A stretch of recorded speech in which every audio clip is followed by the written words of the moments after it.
Hey there folks, welcome to this video, and here I'm going to be talking a little bit about the W Series. And first off, yes, I know I'm using F1 2019 footage of Tatiana Calderon's F2 Arden. The reason for that being that I tried to get a W Series mod to work in R-Factor 2, but I couldn't get the skins to actually map onto the cars properly. So if anybody wants to teach me how to fix that, that would be really much appreciated. But I digress. W Series is something that I honestly find really interesting. Not only as a sport, but also as a concept. Because outside talking of it as the all-women series, it's also one that has a very level playing field, to the point where drivers will change crews, will change cars, even though they all use identical, or supposedly identical, Tata's F3 machines. The way to level the playing field most is to make sure that there's even differences in the chassis you're using, and I really appreciate that in a spec series, for example. It makes it all the more about the driver, because the team isn't a consistent team around them. I think that's really cool. The second series, we've just seen, I believe, 18 of the 20 lineup be revealed.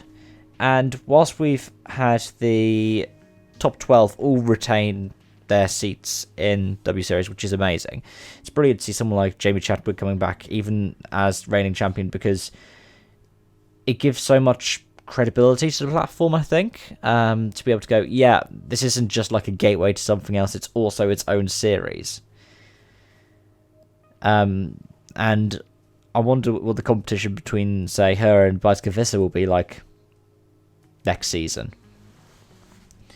But it also proves that there is still a way to come, because Jamie Chadwick was saying when she won it, she was like, I'm glad I won this kind of funding, but it doesn't even fund me a high-end F3 drive. I'd have to look elsewhere. So it proves the point that there are a lot of women who are really prominent in motorsport and are amazing talents. But even though they are so talented, there is so much in the way of them getting to the higher echelons of motorsport, and it's mostly financial. It's mostly in regards to things like sponsorship. But I have to say, I do like seeing some of the people coming through. For example, Abby Eaton, another kind of GT racer. In fact, the test driver for Grand Tour, who's also been trying out things like Titans RX this season. Now, I'm a massive fan of W Series. I've watched several of the races this season. The only problem for me is it's while I'm working on Saturday, so I have to try and sneak away in my lunch break to watch it. But I remember watching the first race at Hockenheim and thinking, wow, this is spectacular.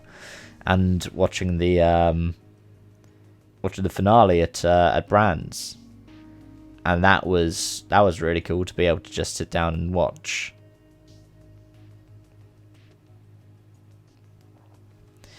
But I really do enjoy it, and it shows that drivers can get all of these chances, whether it's someone like Chadwick, who's kind of on the ascendancy, still a young driver.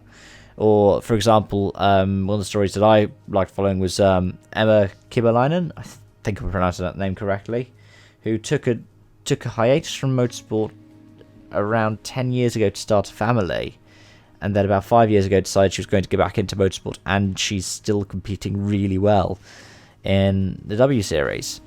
Of course, for me, being a rally fan, seeing people take a break out of the sport and come back, or coming into it at a later age, is not really something that's abnormal. Loeb, for example, was a gymnast, and Auger was a ski instructor. But I find in circuit racing, and in particular single-seaters, it's much less common. Which is why it's awesome to have all of these kinds of backgrounds, all these kinds of personalities, all these different things people represent in the series. So honestly, go and check out W Series if you get a chance. I will try and make sure to cover it more over the course of next season. Yeah, those are my thoughts for now. I'm really looking forward to what Season 2 brings now. Thank you so much for watching, and I hope to see you again soon. Bye bye for now.